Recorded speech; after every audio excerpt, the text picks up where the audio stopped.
Olá, eu me chamo Thales, sou acadêmico de medicina da Universidade Federal de Pelotas. Esse é o nosso podcast Ginecologicamente Falando, projeto de extensão do Departamento de Ginecologia e Obstetrícia da Universidade Federal de Pelotas.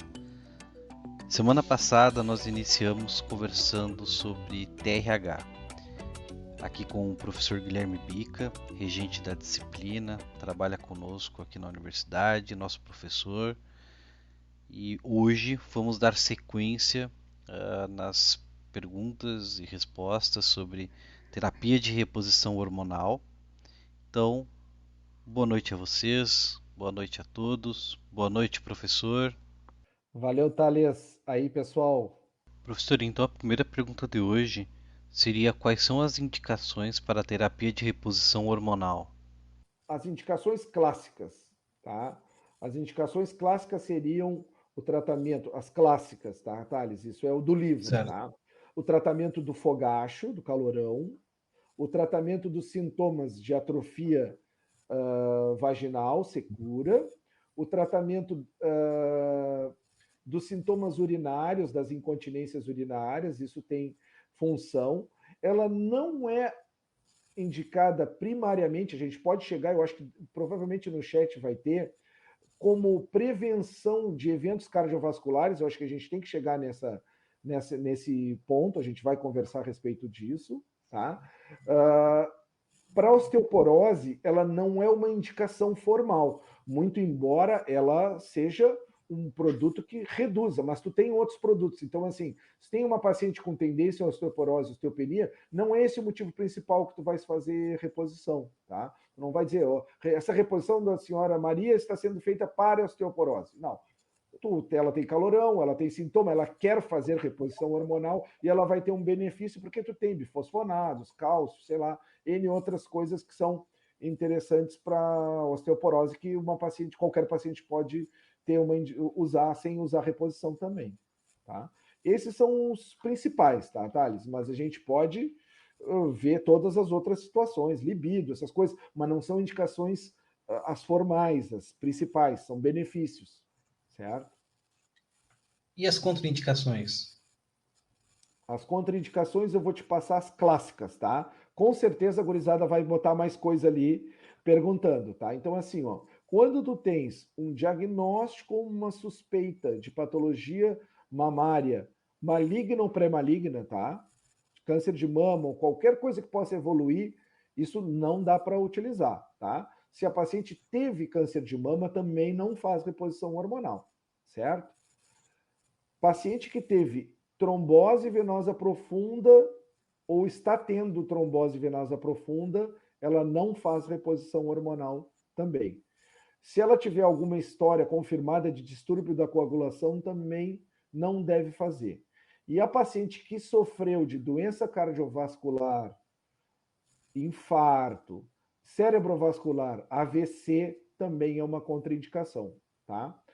Toda paciente que tiver uma neoplasia hormônio dependente, neoplasia de endométrio, neoplasia de intestino, neoplasia de mama, também não está contraindicada a fazer. Essas são as principais. Aí nós vamos ter, lógico, vai ter as perguntas, vamos fazer as relativas, paciente hipertensa, determinadas coisas, vamos esperar a gurizada perguntar e a gente vai respondendo conforme a situação, tá?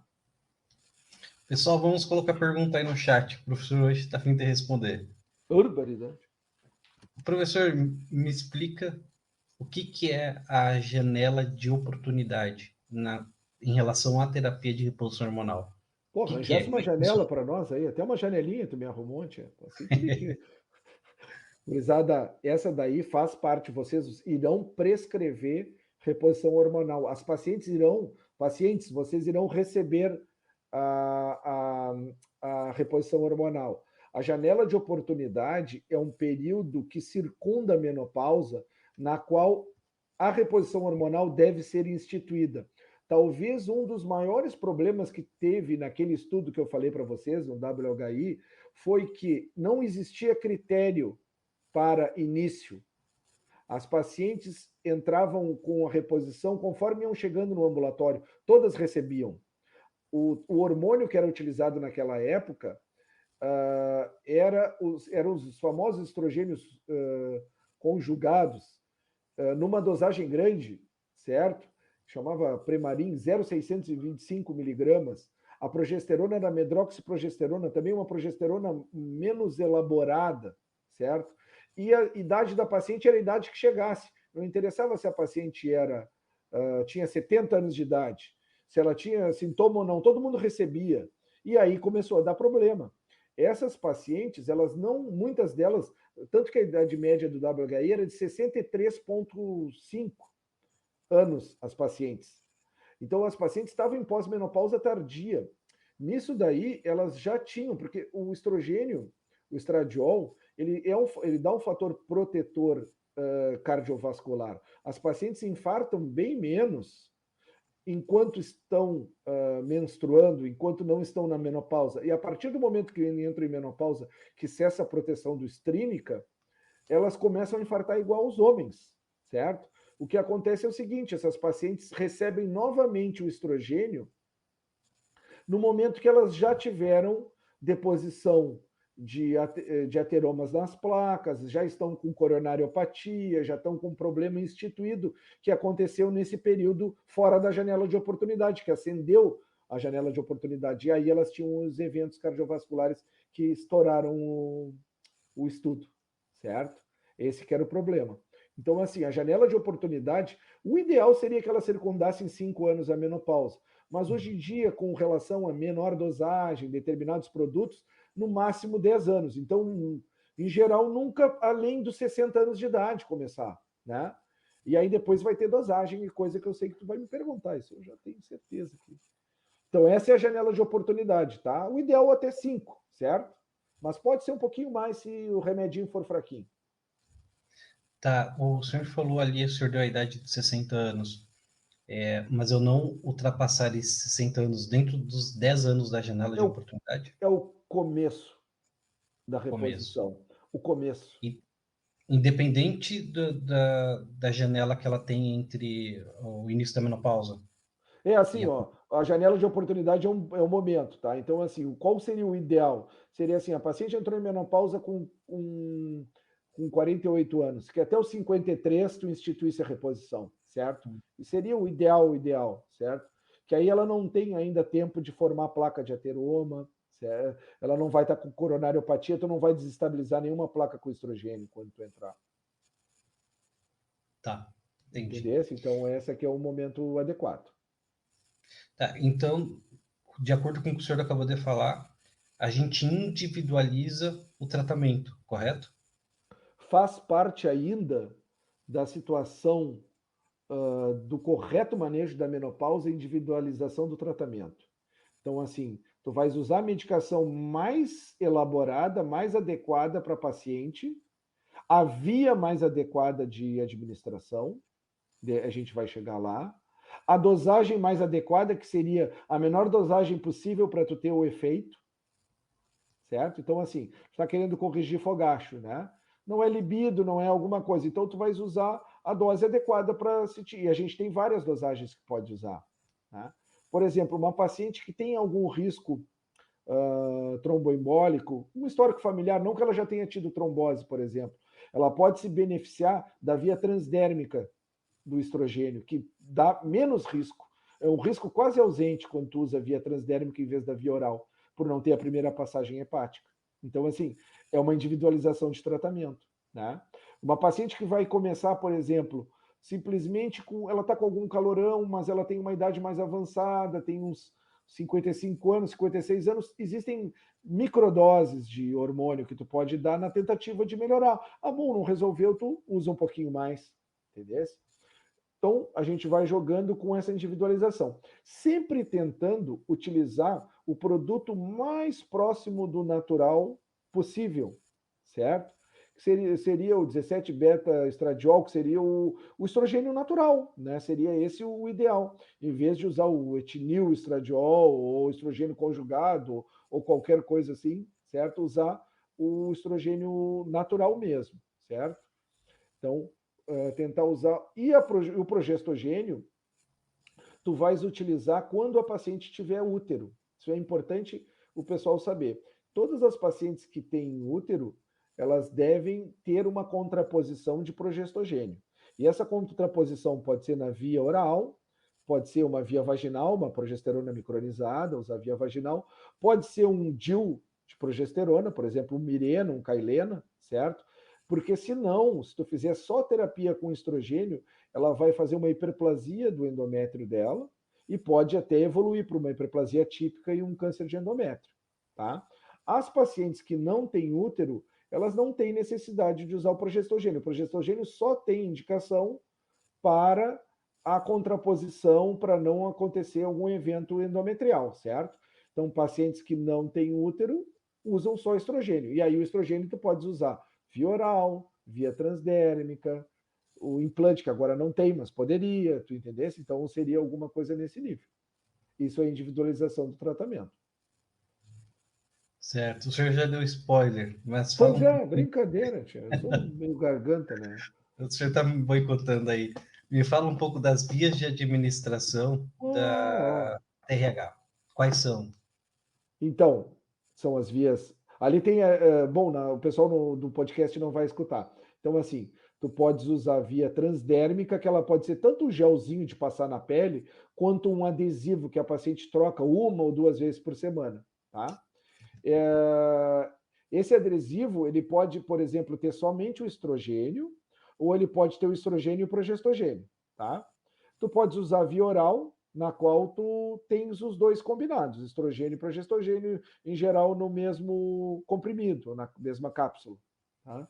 Pode usar via vaginal, que muitas vezes vocês vão ver que às vezes vocês usam no ambulatório para as pacientes que têm secura vaginal, né? E usam só a vaginal. Às vezes tem um produto vaginal que ele fica só na vagina, ele não absorve absolutamente nada.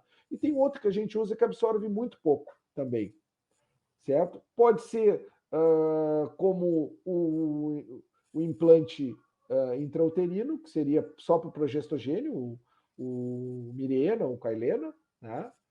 E mais ou menos são esses aí.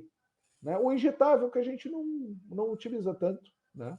É mais como anticoncepção que a gente tem injetável, né? Como reposição a gente não tem. Tá, o senhor falou assim a respeito das vias. Me conta um pouco, professor, sobre as doses. O senhor, na pergunta, na antepenúltima, o senhor falou um pouquinho, mas seja um pouquinho mais específico em relação às doses da TRH. Como é que funciona? Na verdade, como tu tem vários produtos, fica mais complexo eu te passar a dosagem de cada um.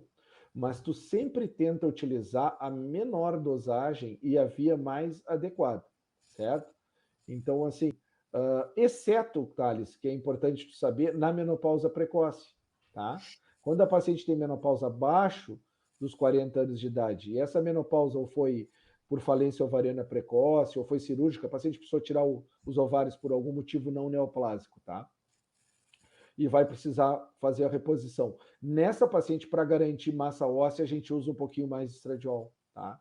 Que é uma paciente que tende a ter osteoporose, porque ela vai começar a perder, vai ter uma aceleração da perda de massa óssea. Então é importante o pessoal entender que o que acontece? Se faz uma poupança de massa óssea, todo mundo faz, os homens também, até a terceira década, certo? Então, nisso daí as crianças deveriam ter ingesta de cálcio, atividade física, exposição solar, níveis adequados de vitamina D, todas essas coisas que fazem com que tu tenha um esqueleto forte. A partir daí, tu começa a gastar. O homem não é tão evidente quanto a mulher, mas a mulher tem o evento da menopausa que baixa os níveis estrínicos e faz com que a perda de massa óssea se acelere de uma maneira impulsionada. E vão ter mulheres que têm fatores de risco pessoais, individuais, familiares. Elas também podem usar algum tipo de medicação que diminua a quantidade de osso, né, que fizeram tratamento para endometriose, por exemplo, usaram análogos, entraram em menopausa química, certo? Ou que usam corticoide cronicamente. Então, ou que tem uma característica física de baixa estatura, magrinhas, pouco tecido adiposo, essas mulheres tendem a ter osteopenia e osteoporose, e um histórico familiar também, né? Tabagistas, né? Então, essas pacientes vão ter perda de massa óssea, né? Como a de menopausa precoce também vai ter, né? E a gente tem que atuar, né, para minimizar essa perda. Certo. Estava espiando aqui o chat, tem bastante pergunta. Acho que o senhor sai daqui às 10 da noite. Vou mandar vir um cachorro quente para mim, então, Não, para mim no também. meio do chat. Para mim também. Ô, professor, me conta um pouquinho a respeito dos riscos da TRH e como a gente pode minimizar eles fazendo esse tratamento. O senhor falou um pouquinho ali para nós da questão de quem já teve câncer de mama, enfim. Conta um pouquinho para nós os riscos. Por exemplo, risco histórico familiar de câncer de mama não é um fator de risco para reposição, né? Então, assim, a primeira coisa é a gente não utilizar das pacientes que têm as contraindicações absolutas, tá, pessoal? Então, não utilizar. Segundo, utilizar na janela de oportunidade. Terceiro, por exemplo, pacientes. Tu teria um pouquinho aumentado o risco de evento cardiovascular nas pacientes que utilizam a reposição hormonal. Porém, se tu começar na janela de oportunidade, tu até pode minimizar esses riscos, podem até ficar menores, tá? Porque ela não vai ter deposição de ateromas nas placas de ateromas nas coronárias, na carótida, etc. Tá?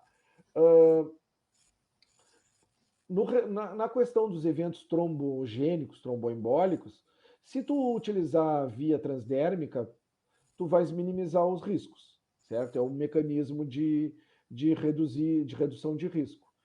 Do restante, é aquilo que a gente falou da mudança da qualidade de vida. Tu tem que, por exemplo, fazer com que essa paciente pare de fumar. Né? Não tem por que estar repondo hormônio para uma paciente que também não se ajuda com a situação do cigarro. Né? Tu tem que dizer para ela que se ela parar de fumar, ela vai diminuir os riscos também, para que ela possa fazer a reposição adequadamente. Né? E mudança na qualidade de vida dela, aquelas coisas que a gente tinha conversado. Né?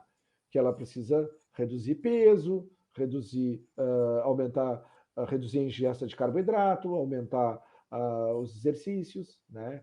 Reduzir o índice de massa corporal. Melhorar a alimentação. E isso tudo. Tá, me conta agora, vamos fazer o caminho inverso, me conta um pouquinho dos benefícios de quem faz a terapia de reposição hormonal. Então, os principais, que eram aqueles até que a gente falava, então redução dos sintomas fogachos, calorões, melhora da pele, melhora da lubrificação vaginal, melhora do sono, né? Da irritabilidade, redução da aceleração de perda de massa óssea, talvez uma menor propensão a eventos cardiovasculares, caso tenha começado no momento adequado. Existem alguns estudos que falam em redução do risco de demência e de problemas cognitivos na senilidade. Não são todos que falam, mas tem alguns estudos que mostram vantagens, tá? Que melhoraria esse tipo de problema também, né? Ou reduziria o risco, tá? Sintomas geniturinários, né? Que a gente tinha conversado, né? Melhora da lubrificação, da qualidade da relação e da perda de urina. Olha, bastante coisa. É isso aí, professor. Oi? O cabelo e a pele ficam melhores também. Ah, isso aí é bom, professor. A mulher fica bonitona. Elas já são, ficou mais. Ficou bonitona. Professor, para as pacientes que não podem fazer a terapia de reposição hormonal, como as pacientes que já tiveram trombose venosa profunda, com evento cardiovascular, ou mesmo para aquelas mulheres que não desejam, ou seja, as que não podem e as que não querem. Tem alguma alternativa para isso? Cada um daquelas situações tem algum substitutivo para ser feito. Então, a gente tinha falado da redução da massa óssea, né, Thales? Então, a gente tem, não é, tu pode lançar mão do cálcio, pode lançar mão da vitamina D, do alendronato, resendronato, entre outros, tá? Tu pode lançar mão daquilo ali que são produtos que melhoram a calcificação dos ossos, a reorganização óssea, a qualidade óssea. Calorões, por exemplo, a gente pode conduzir com algum tipo de... Tem alguns antidepressivos que ajudam na redução dos calorões e alguns outros produtos, como está na imagem aqui, que se colocou aqui alguns medicações que são, ou produtos naturais que são parecidos com estrogênio, né? Muitos derivados da soja, que em algumas mulheres minimizam e reduzem o sintoma do climatérico, do calorão. Então a gente tem produtos que podem ser feitos assim. Por exemplo, em alternativa aos cremes vaginais de hormônio, a gente pode lançar mão de lubrificantes e hidratantes vaginais. Também podem ser utilizados. Por exemplo, uma paciente que não quer usar hormônio nem vaginal, ela pode lançar mão do hidratante vaginal que ajuda nesse tipo de situação. Lógico, tem que ficar usando 3 vezes por semana. Ele não tem alguns efeitos, ele não dá, mas alguns benefícios ele dá, né? Deixa eu ver o que mais. Eu acho que era isso, né? Calorões, são esses os principais. Isso aí. São os principais, né? As principais indicações. Certo, professor. Obrigado pela resposta. Hoje vamos ficar por aqui para não estender muito o episódio. Gostaria de agradecer ao senhor mais uma vez por estar aqui conosco falando sobre terapia de reposição hormonal. Semana que vem voltaremos com o terceiro episódio, terceiro e último, sobre TRH. Está sendo bem interessante esse nosso papo. Semana que vem voltaremos com dúvidas. Então agradeço ao senhor novamente, agradeço a quem está nos ouvindo, aos colegas que estão aqui conosco. Muito obrigado. Boa noite ao senhor, boa noite a todos e até semana que vem. Uma boa noite, pessoal, para todos. Fiquem com Deus.